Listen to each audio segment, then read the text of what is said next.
Is there something weird about human beings that we need 12 years of? Really, that 12 years, I think everyone can probably intuit this. That 12 years is actually a deconstruction of your common sense and reconstruction through new pharmaceutical-based programming to get you to a place where you can actually cut, burn, and irradiate people, poison people, without a conscience. It takes 12 years to indoctrinate somebody. It's kind of like the Nazi doctor program.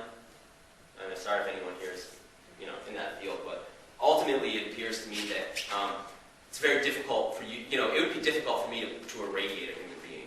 That would be difficult. I'd need a good 12 years of indoctrination to get to that place.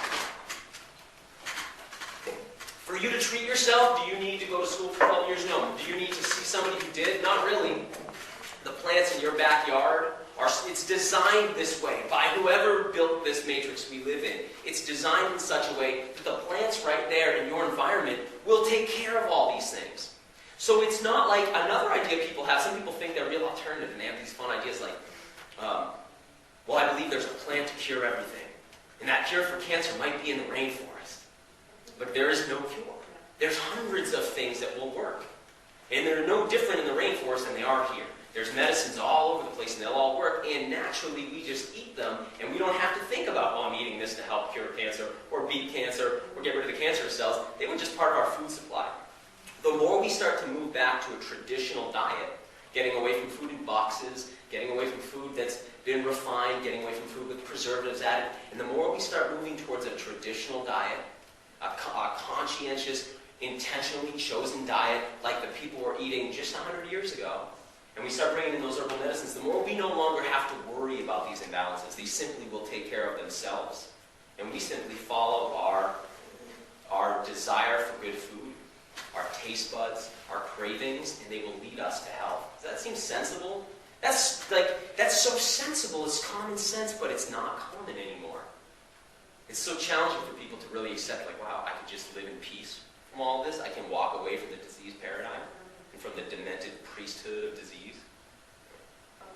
Cancer of the breast is related to the lymphatic system. And what's the lymphatic system? If we talked about the circulatory system, I bet everybody in this room, anybody in this room, I'm not going to call on anyone, so you can raise your hand without fear or pressure. I bet everybody in this room, if I needed you to, you could give me some rudimentary definition of the circulatory system. Anyone feel capable of that? I won't call on you, I promise, but can I see hands? You guys know what the circulatory system is?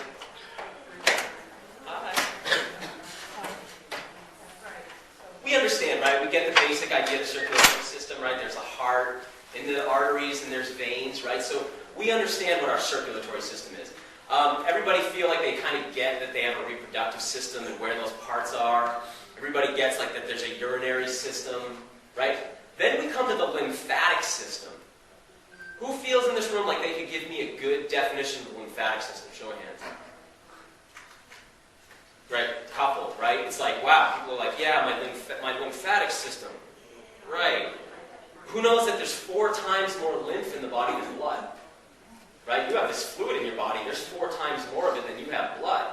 But most of us don't even really know what it is. So your lymphatic system is essentially all the fluid that's not in your cells.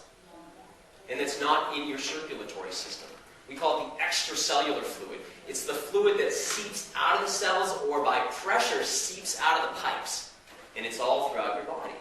Now when people start getting older, we'll start to notice that lymph because sometimes it starts to really pool in the ankles, right? You see that? We call that edema. In the elderly often, the big swollen ankles. That's because there's all this fluid in the body that gets pressed through the cells and starts to, through gravity, deposit itself. See, the heart regulates a rhythm and a contraction in the arteries and the veins, right? I don't know if you guys know this, but the heart's not a pump, and that's the new science, right? So new textbooks are not going to be calling the heart a pump anymore. That was something we got taught. It wasn't even true. It's not true. It's impossible for the heart to actually pump blood throughout the whole body. There's just too much space. It's the arteries and the veins that pump.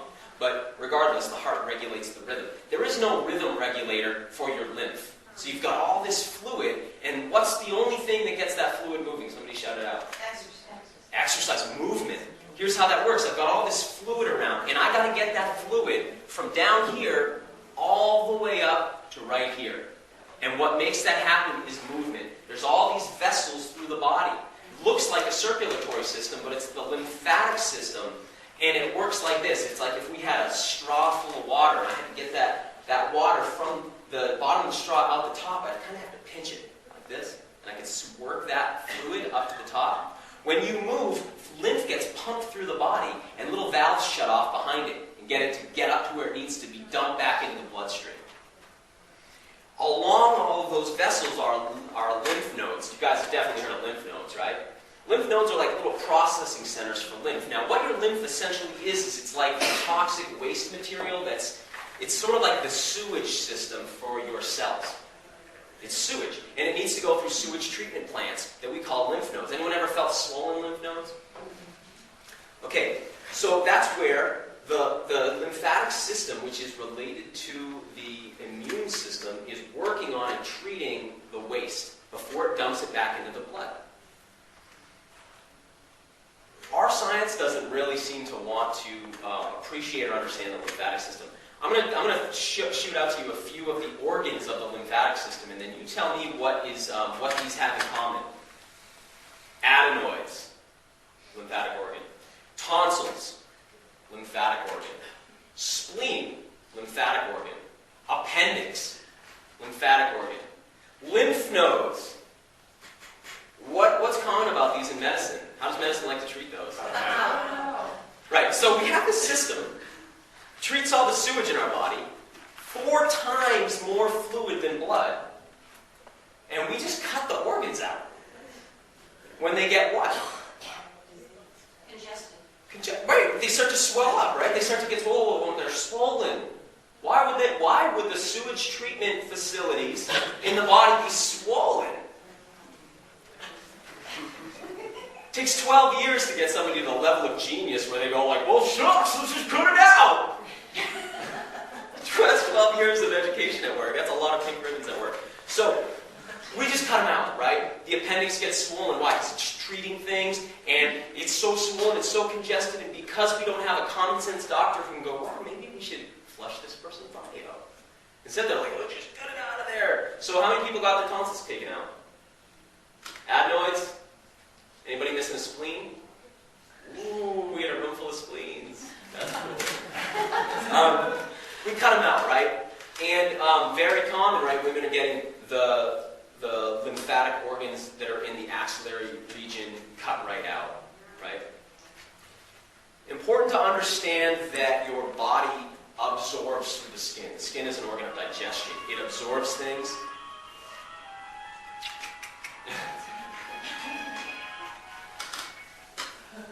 Alright, so the skin absorbs things. When it does, what it absorbs gets treated in the lymphatic system. Also, when you eat fats, and you want to eat fats, right? We're not coming from that don't eat fats, eat fat-free thing. But you want to eat fats, but when you do eat fats, first the fats get absorbed into your lymphatic system. So, when you put fats on your skin, like creams, you put things on your skin, they're absorbed into the lymphatic system. When you eat fats, they're absorbed into the lymphatic system. This is critical. Why? Because what do women and men love to rub into their armpits? Deodorant. Right, deodorant, right? And it's not like it just sticks on there, and then it just stays, and then at the end of the day it just flakes off. Where does it go? You put it on, right? You've got this white patch. And then an hour later, it's gone. Where did it go? You know that 40 to 60% of what you put on your skin, you eat. So, bar of deodorant, when it's gone, means you ate about half of it. You literally digested into your body. It became your cells. It became your fluids. It's now in your body. Right? Bottle of Jergens or whatever, rubbing it on, anti-cellulite lotion or whatever that stuff. 50% of that bottle you ate. That make sense? It's just obvious. It's so obvious that we don't even know it anymore. We've forgotten it. Not only are there petrochemicals in deodorant, not only are there fragrances and other toxic substances, cancer-causing, right? You guys all get that there's carcinogenic products in these, and aluminum, right? Metals, toxic metals. Those get absorbed directly into those lymph nodes. Well, if you did that day after day after day, and you had a pretty toxic lifestyle, and say your lymphatic system